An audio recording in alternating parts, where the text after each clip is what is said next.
Thank you all for being here. Welcome to the IRCE track Evolving in the Marketplace Movement. I'm Nicole Silberstein, e-commerce editor, and I'm thrilled to be introducing all the great sessions we have planned in this track for today.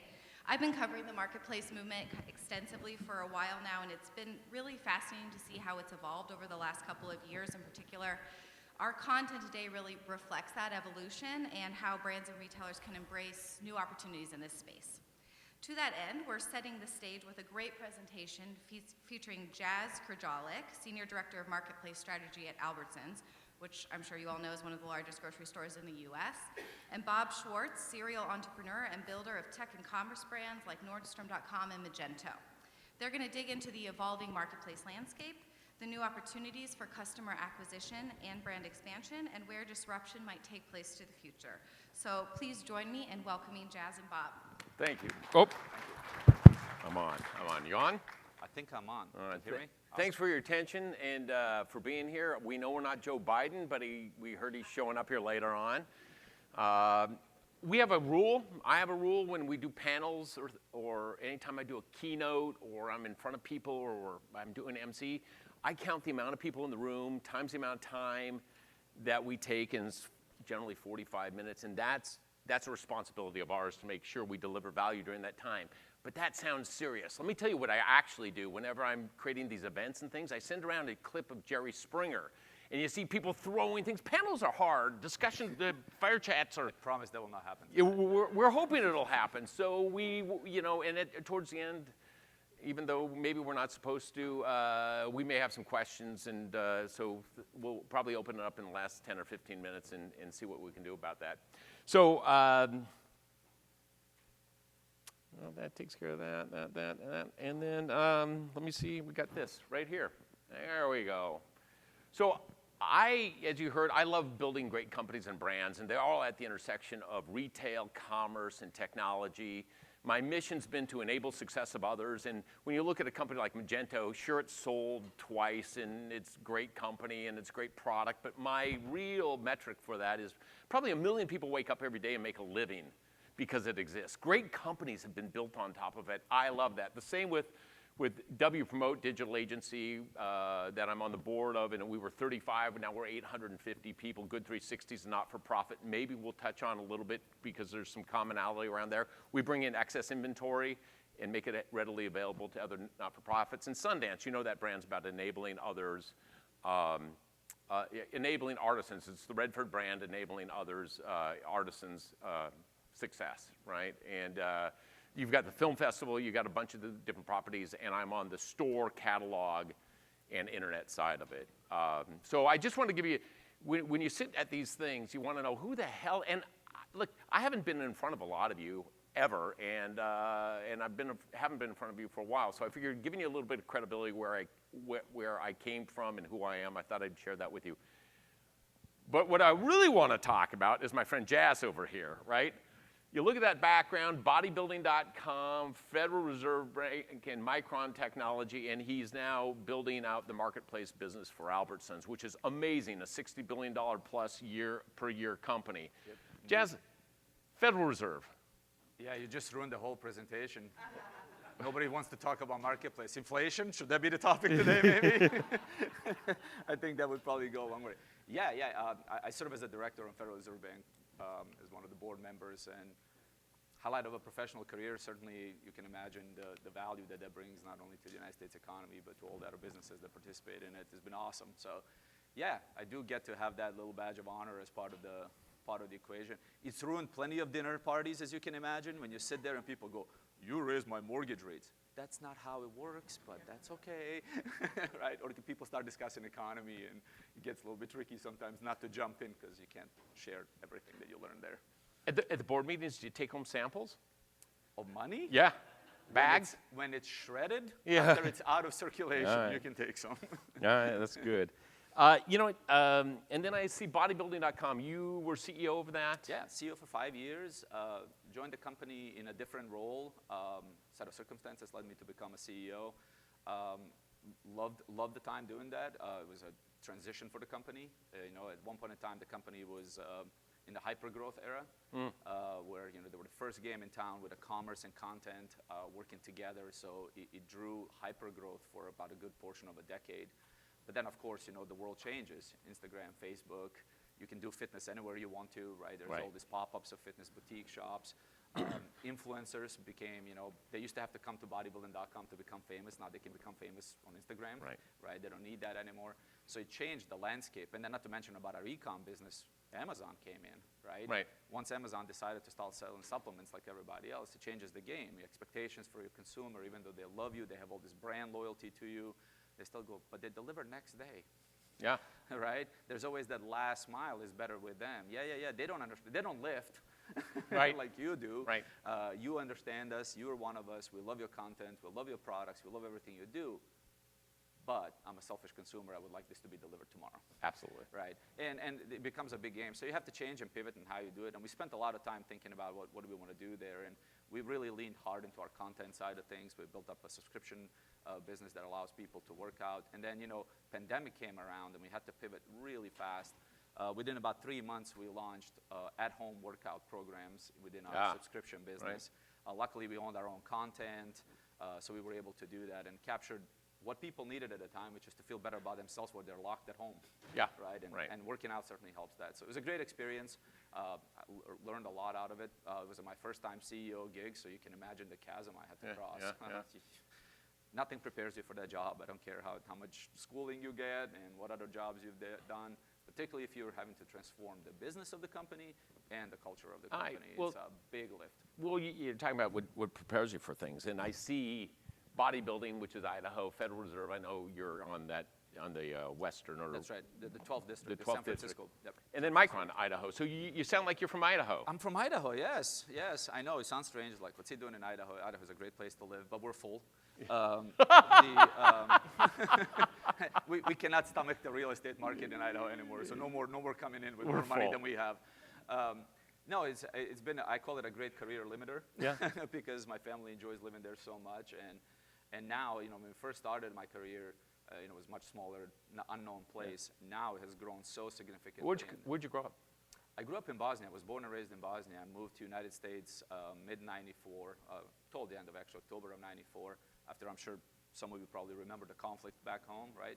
So my family and I, we were POWs for a year, and that's what brought us to United States. So it was kind of like one of those experiences you kind of think that don't happen, but they do. And you're a competitor, you were a bodybuilder, but that also means as a CEO, et cetera, did that POW experience set you into a path of, I can do anything, challenge? Yeah, I think I would say the one thing that it really did is remove the fear. Yeah. Because what's the worst thing that can happen? They can fire me. Big deal, right? So it removed the fear. It removed this idea of there's only one path in life and you have to follow it. So you're willing to jump from a thing to thing, learn new things, take on challenges that may seem insurmountable up front. I think it did that. And then you mentioned, being a bodybuilder. I think what really helped with that, I know I don't look at right now. This is my corporate body. It's an avatar. It's been 10 years since I competed last, but if you look me up on Facebook, there's a proof I did do it. But what it really helped me with, one, it was the passion to join bodybuilding.com and leave Micron. I didn't leave Micron for any reason other than this opportunity came up. I love my time at Micron, but what was really good is I knew the customer in and out. Yeah. I am one of them. I can relate. I can sit in a board meeting and carry a conversation with you or these fine people here, or I can get in a gym and bro out with those guys. That's it. Right. Yeah. And that was a big, I think, I would say that's one of the big pillars of success I had at bodybuilding.com was that. That's great. And we're here to chat about marketplaces, and I'm on the board of Marketplacer, and also pretty active with them. Every 3 to 5 years, there's another company I bring on after filtering and finding the right ones, and I get active with them and I join the board. And Marketplacer, I met Jason Wyatt, who founded Marketplacer about 6-7 years ago. I was in Australia with another company. I was there every 2 to 3 times a year. I meet Jason, he's like, hey mate, here's what we're doing. I'm building some great marketplaces. Australian based, I'm sorry, if you don't know, it was born and bred in Oz.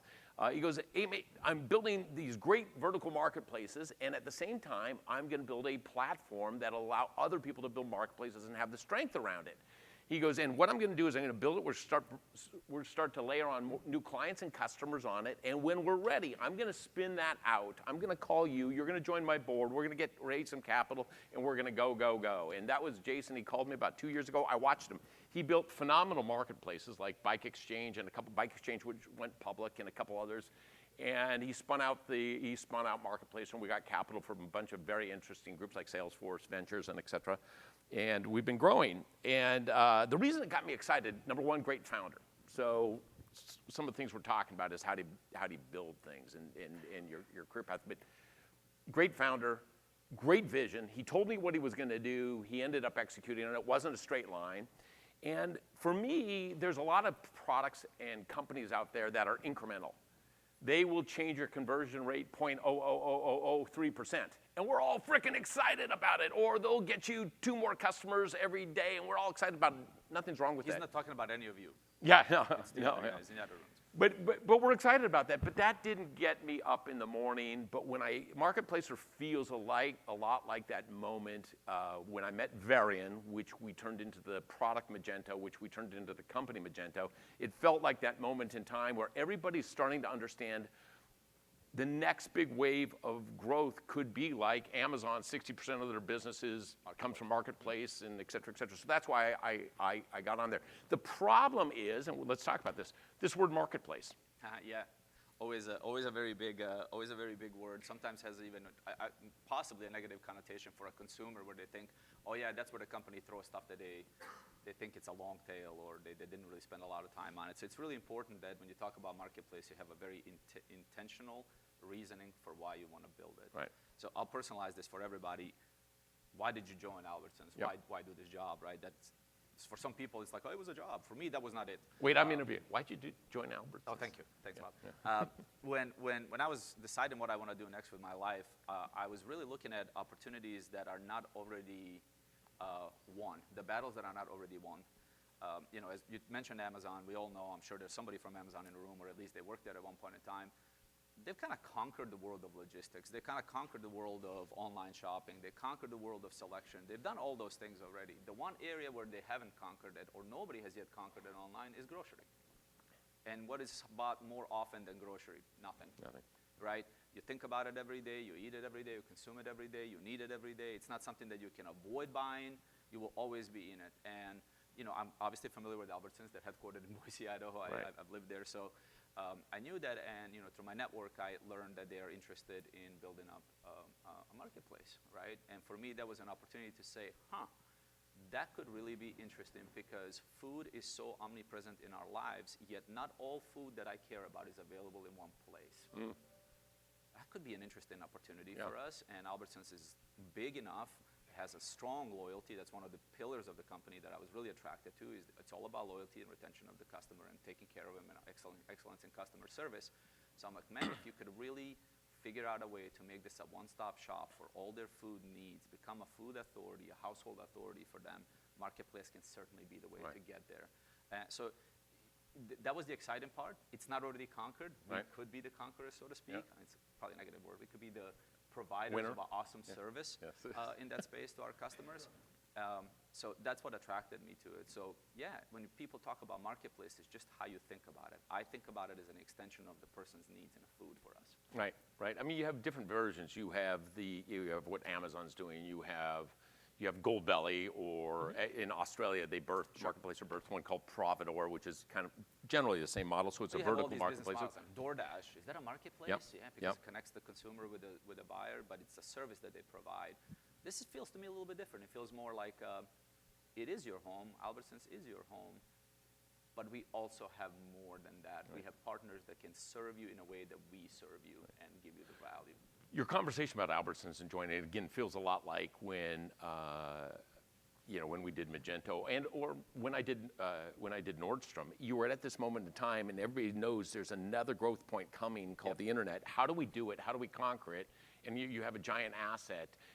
That's the same inflection point going on, I believe, with marketplaces. And the thing I want to stress is when you hear marketplaces, you start thinking about, well, is Marketplacer, do they make sure I have distribution on, is it like Channel Advisor? No, It's marketplace technology, so it allows you to scale a community of sellers the way you want to create different verticals, to create all kinds of different things. So there's different use cases of it. Yeah, there is. I mean, you're touching on it. Right. The tech, obviously, everybody always talks about a tech and what's going to enable my product to operate and stuff like that. Companies like Marketplace or the platforms like that are almost integral to what you're trying to accomplish. Right. Now, that doesn't mean that it's the be-all, end-all. It's like you can't just sign an agreement with somebody like that and say, oh, I got my marketplace running. You still have to worry about how are you going to fulfill, what's the customer service levels that you're going to do, what's your overarching strategy, and what do you want to ask your customer to come in to do or not do with you. And I think that that's one thing that I think when you start thinking about a marketplace for your company, I would start with what am I not going to do in my marketplace?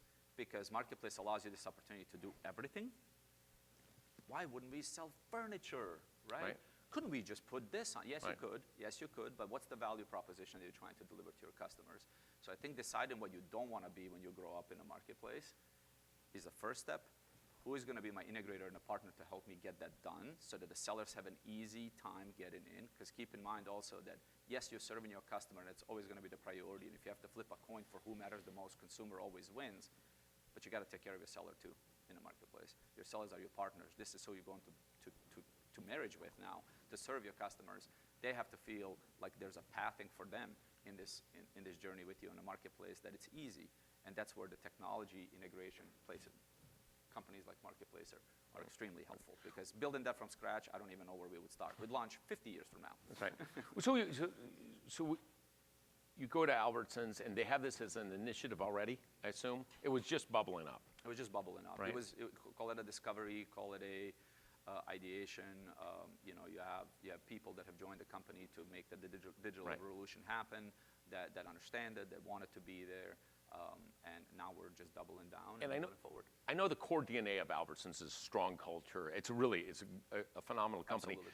When I look at large companies like that, I always ask, do they want to win or do they want to play? Because if you're playing at this, you're gonna tell your board, you're gonna tell your shareholders, et cetera, we're just playing at this.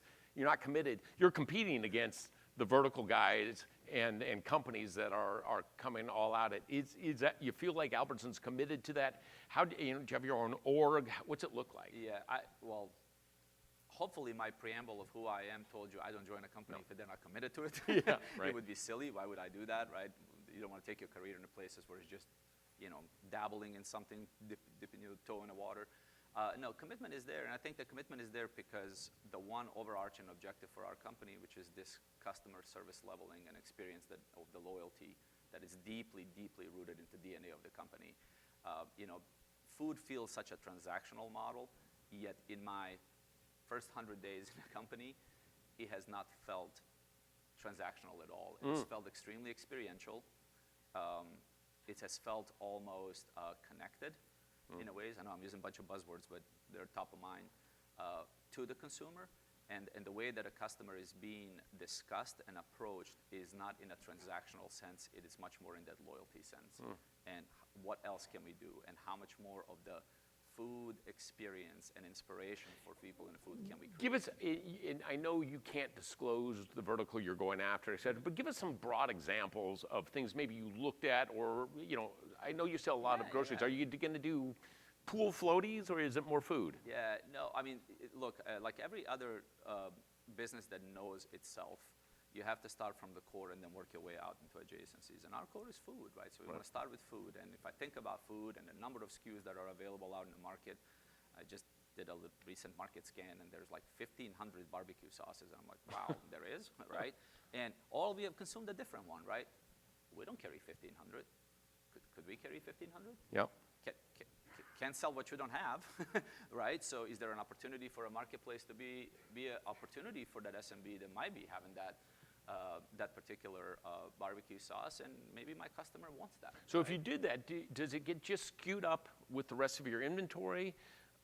Or do you have, barbecue, a section on just the world's best barbecue sauces? I think that one of the biggest challenges the marketplaces have is when it's kind of all thrown together. There is no curation, there is no merchandising around it. Then it ends up being a hodgepodge of stuff that doesn't allow for discovery, certainly doesn't allow for conversion. I think that that's a really big part, and we can dive into that for the next 20 hours, right? But if you cannot, the discovery, you have to think like a consumer that is there to buy something. When you walk into a three-dimensional store like an Albertsons and you stand and look at the aisles, there is a cheese aisle. And you know there's a cheese aisle, and there's a lot of different cheeses on it, but that's a cheese aisle.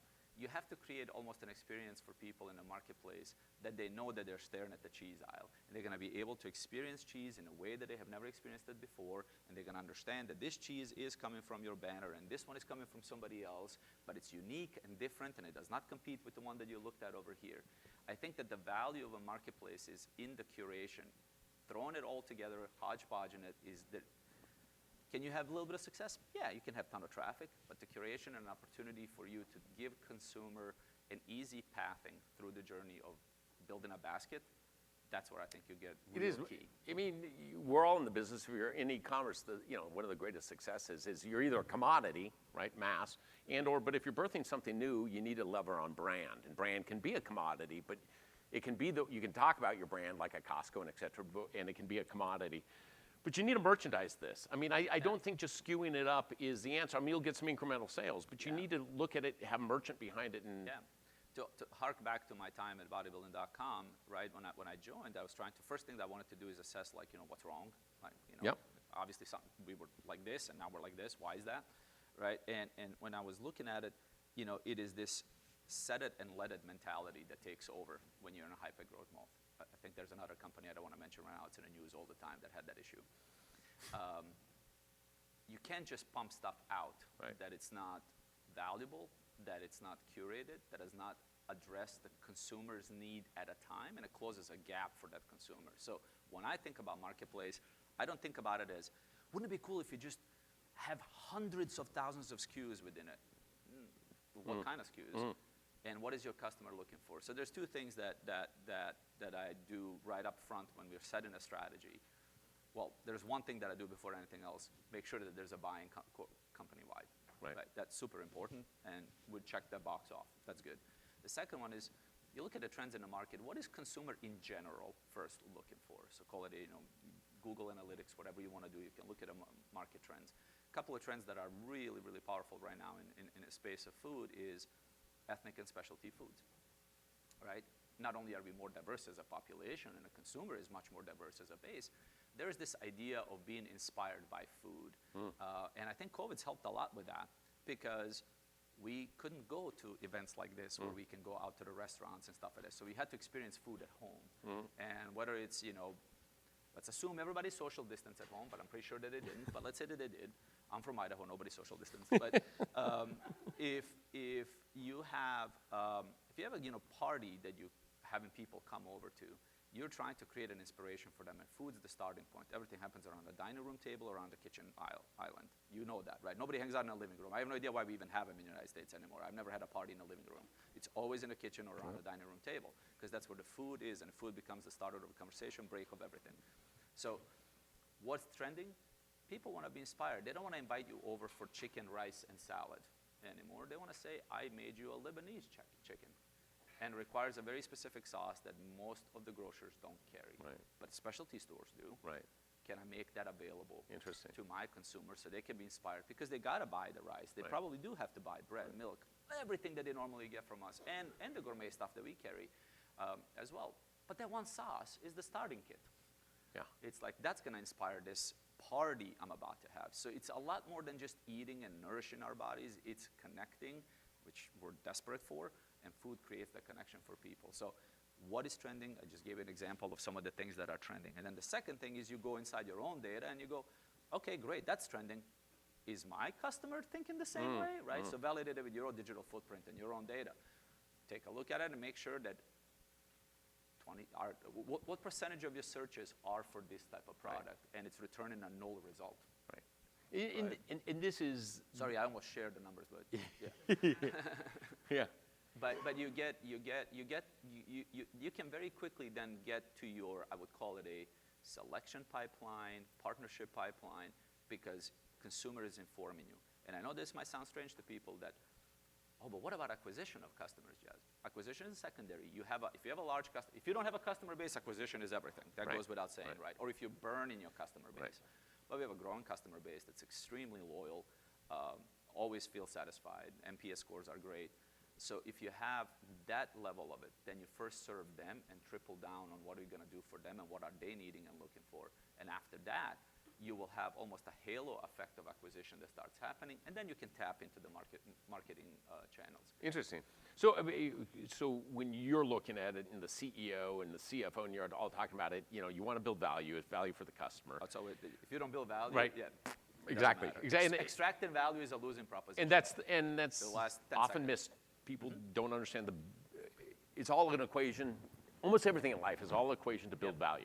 Yep. And not monetary value, but value, right? And I agree with you. Absolutely. But when you're looking at it, at the end of the day, what's bubbling up as a key metric? Is it all of them customer acquisition? Is it, new customer acquisition? Is it lifetime value? Is it cart size? Yeah, if I think about, we're just thinking about what I'm thinking for marketplace, because we're not live yet with it. We're in the process of building and launching. It's always hard to tell what's going to be the prominent metric. You know how it is. I planned on this, and then it rained, right? It was something else that drove you there. But if I really think about what likely metrics that I'm going to be paying close attention to, one is going to be engagement, the amount of time spent in the marketplace search and discovering.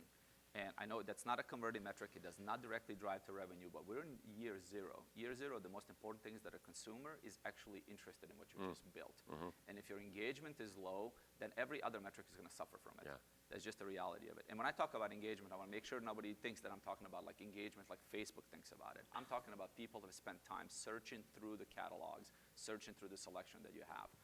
And if that's happening, but they're not converting, it's a lot easier path than, I had some conversion, but people are in and out really fast because you don't have the pool to draw from anymore, right? So that engagement is going to be a big metric. When you come down to the execution or transactional metrics, there's three that are always top of mind for me. One is I call it a funnel conversion shrinking, right? So from the time I did my global search to the time that I did my checkout, how does that funnel shrink? Like where is the biggest drop-offs? Where do those stair steps start falling apart? Because that will influence then what else do we need to change in the user experience or a message or merchandising that's going to allow people to interact with this marketplace and get the value that we're hoping they get out of it.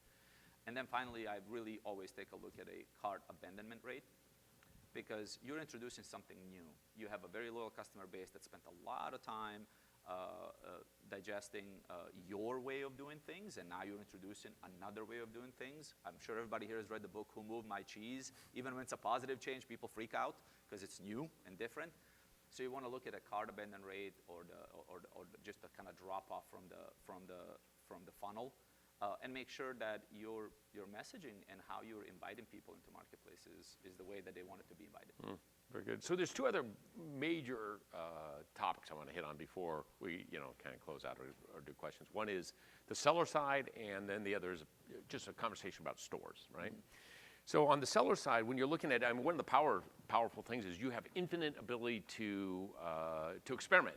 If you can bring in, if you get the right sellers, which I'm sure the idea of this relationship with Albertsons is an infinite line of people that would be there. And I assume you're opting in, you're filtering and deciding Very much so. Who does it. And then do you see, does the organization see, especially after what we've gone through with COVID, some ability of this being a more dynamic, flexible supply chain?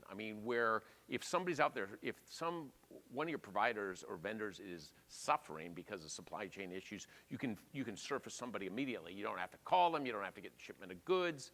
It's a flexible supply chain. Yeah, without getting into the strategy of the company, right? For obvious reasons. You always understand the evolution of how things do. One of the great things about Marketplace, and I launched it in the other companies that I was with before. One of the great things about Marketplace is that it becomes almost like a petri dish of testing ground for you, right?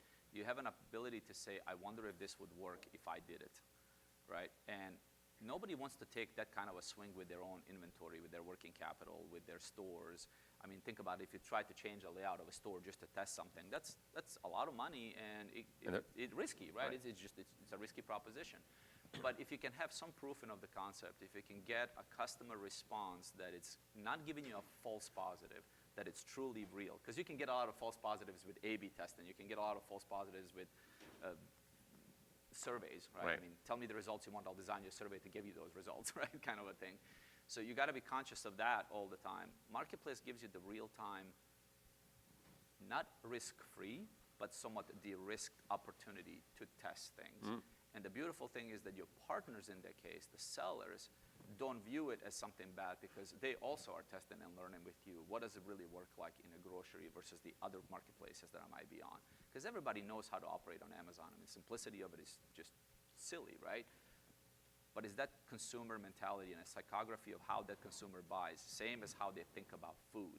Personally, I don't think it is. I think we're totally in a different mode. Our brain almost changes entirely when we're in a grocery store versus any other store, right? It's a different experience. You think about family, you're thinking about food, you think about inspiration, you think about the next party. It's a totally different experience.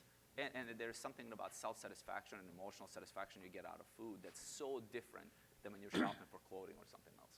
Yeah. Are you, because you have the dynamics? I'm a fan of food, in case you didn't I would say the other's health, food and the other, you got a lot of dynamic, a lot of variables around health, et cetera, that when you walk in the store. Since you're building a community of sellers, since you have sellers, I've heard the metric for this type of technology or this type of platform is if you have, say, roughly 20 dropship partners out there, because you're like, well, this is kind of dropship. It is, but it's not. But if you have about 20 dropship partners, just plugging in this type of technology makes you more efficient, et cetera.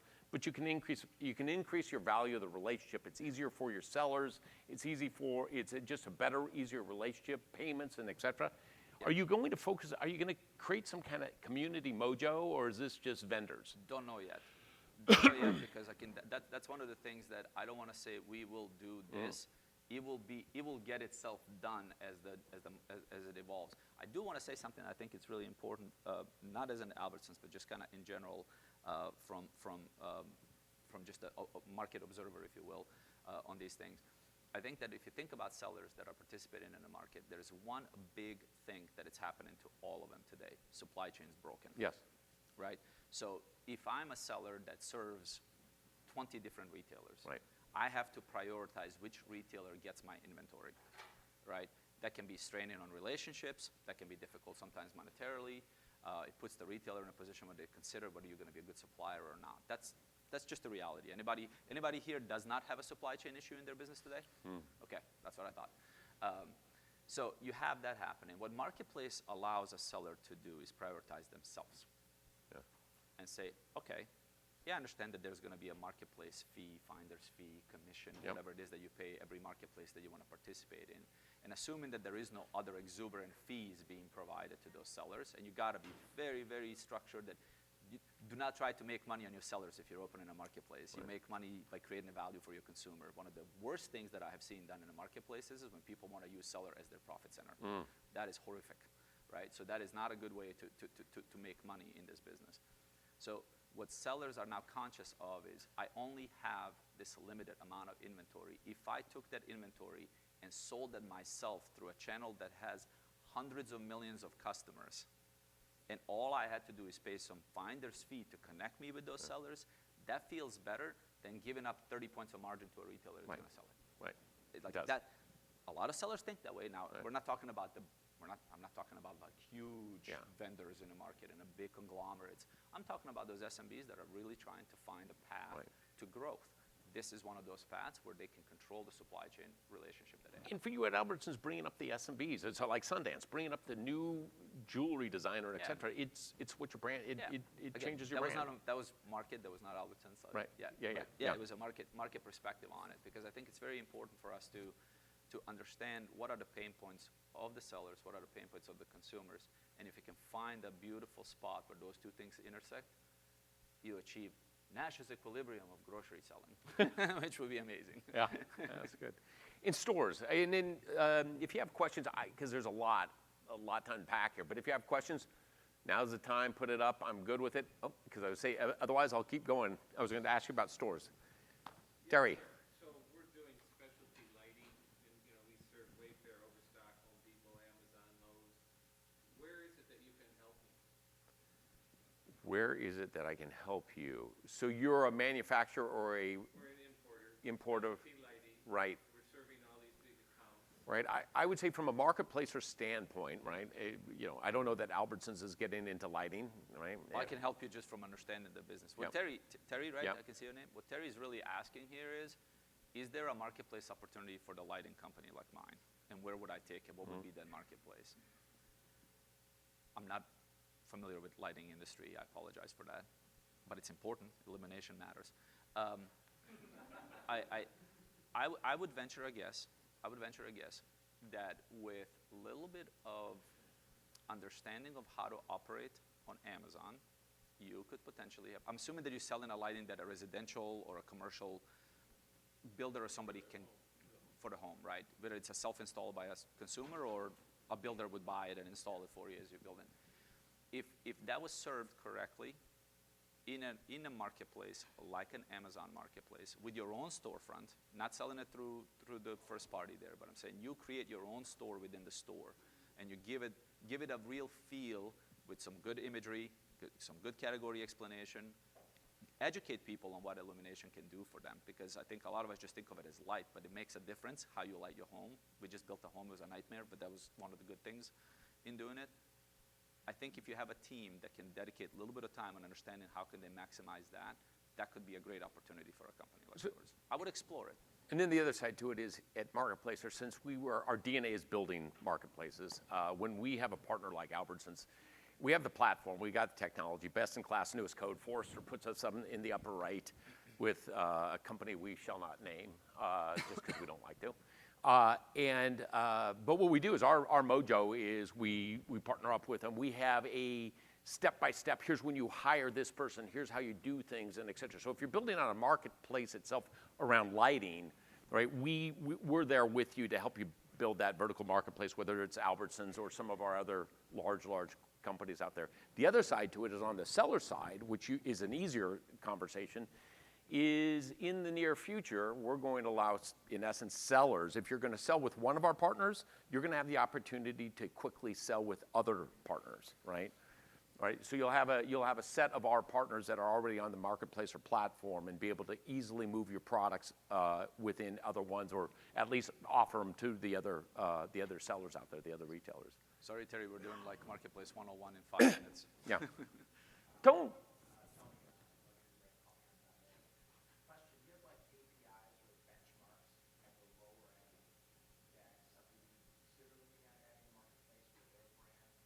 Well, you know, we've gotten to a place where we've built some of the larger brands out there, medium brands and up-and-comers. And if you read articles, there's venture and there's private equity companies that are just focused on marketplaces. They love them. But what you hear time and time again is you got two sides. You got the buyer and you got the seller. And it's a hard thing to lift. So our hack, we always look at, is there a cheat to the lift? Albertson has a cheat. They have got a giant door to it. We've got a very, very, very, very large media company that's like pixels aren't monetizing as advertising, but we have an audience and we don't want to carry inventory. Media hates inventory, right? And they hate the margins of inventory, but they want to sell. So they have a cheat in that they have audience.